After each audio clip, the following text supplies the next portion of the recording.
voltando, um católico deve ser católico de corpo inteiro. Quando um católico se coloca acima da igreja para julgá-la, já deixou de ser católico.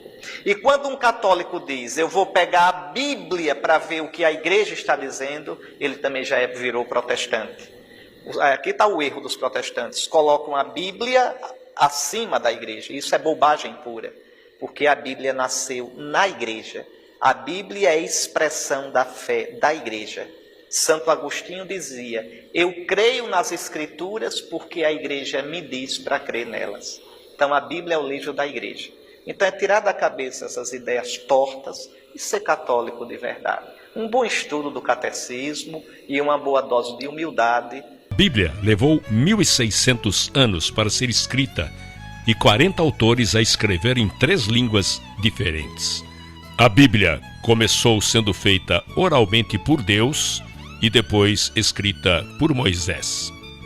Essas pessoas eram ungidas e falaram por Deus. Tudo que foi escrito não foi dado por vontade humana, mas veio da vontade de Deus.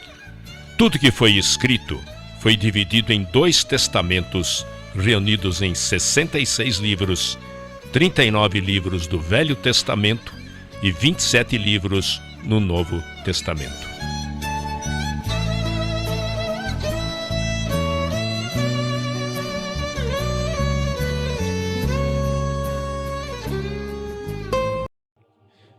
Qual é, então, a doutrina da igreja com relação a essa realidade da Bíblia e da igreja católica? Qual é, de onde veio? Quem veio antes, né? Como se fosse um debate assim, foi o ovo ou foi a galinha? Quem veio antes? Veio a igreja ou veio a Bíblia?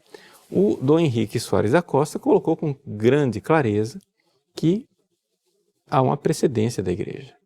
Ou seja, antes da Bíblia existe a igreja. E por que é que antes da Bíblia existe a igreja? Por uma razão muito simples.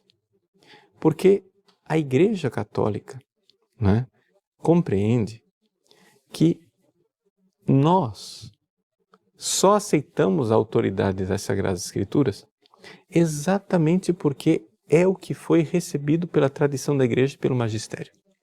Quando Deus se revelou pela primeira vez na forma escrita?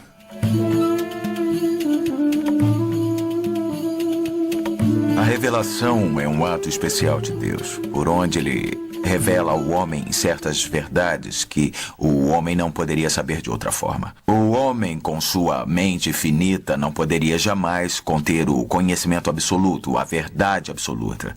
Só uma mente infinita, a mente de Deus, pode conter essa verdade. Então, o único aspecto da verdade absoluta que somos capazes de saber é o que Deus decide revelar a nós. Revelação é simplesmente Deus se fazendo conhecer pelo homem. E isso é muito importante, porque se Deus não tivesse tomado a iniciativa de se revelar, o homem por si só jamais teria conhecido Deus. Mas Deus, quando se revelou para o homem, mostrou que ele era um Deus de graças. A revelação é um ato da graça de Deus em se comunicar e se fazer conhecer pelo homem pecador. É também um desejo da parte de Deus de buscar companheirismo no homem, que é uma coisa maravilhosa, porque o homem foi criado à imagem de Deus. E a terceira coisa é realmente um processo de comunicação, porque Deus transmite informações que o homem precisa sempre saber. O primeiro registro que temos na Bíblia da comunicação de Deus com o homem está em Gênesis 1:28, onde Deus diz a Adão e Eva para manterem o jardim e encherem a terra, e assim por diante. Essa é a primeira comunicação verbal registrada.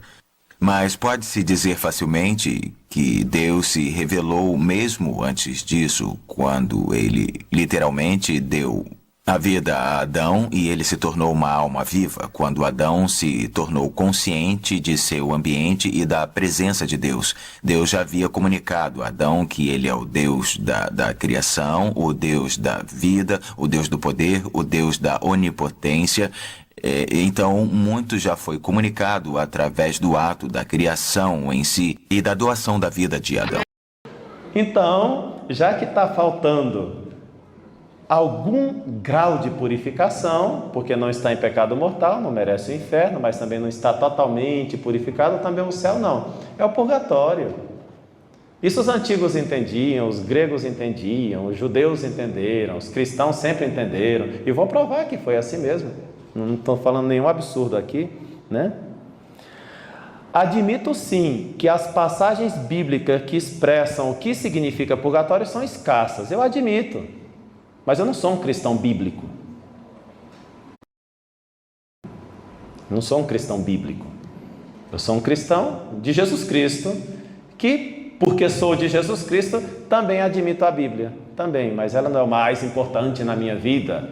O mais importante na minha vida é Jesus Cristo, que me salvou, que morreu pelos meus pecados, que me redimiu, que me santifica. Ele é o importante. E porque ele está expresso na Sagrada Escritura, eu amo a Sagrada Escritura, venero a Sagrada Escritura. É isso. Mas tudo bem, são textos escassos, de acordo, são textos escassos. No entanto, nós temos várias passagens na Escritura que nos dá a noção de purgatório sem utilizar a palavra purgatório, porque de fato a palavra purgatório não está na Bíblia. Eu sei que não está na Bíblia, não está, tá?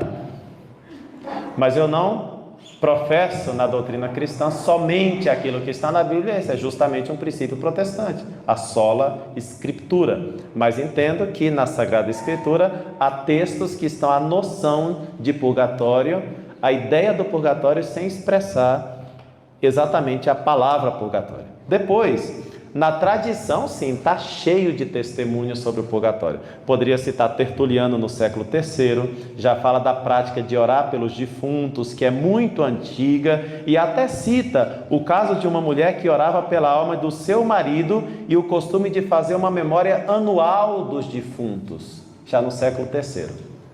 É verdade que quando Deus começou a se comunicar com o homem, ele geralmente fazia de forma individual, mas quando chegamos ao livro de Josué, nós vemos uma mudança na maneira em que Deus opera. Depois da morte de Moisés, e Josué era agora o líder dos filhos de Israel, Deus disse que ele deveria consultar a lei de Deus, os livros de Moisés. Então Deus indicou que ele agora iria guiar o seu povo, principalmente através de um livro e não apenas falando com eles. Nós temos esse livro nas Escrituras de hoje. Temos a direção de Deus, os mandamentos de Deus e Deus nos guiando através de um livro. Somos a religião de um livro. Somos a religião de uma pessoa, Jesus Cristo. Esta pessoa, nosso Senhor Jesus Cristo, nós temos contato com Ele, vivo e verdadeiro, na sua igreja. A mesma igreja que celebra os mesmos sacramentos, que tem a mesma fé, que crê nas mesmas Escrituras e que está debaixo do mesmo governo eclesiástico do Santo Padre e dos bispos em comunhão com Ele.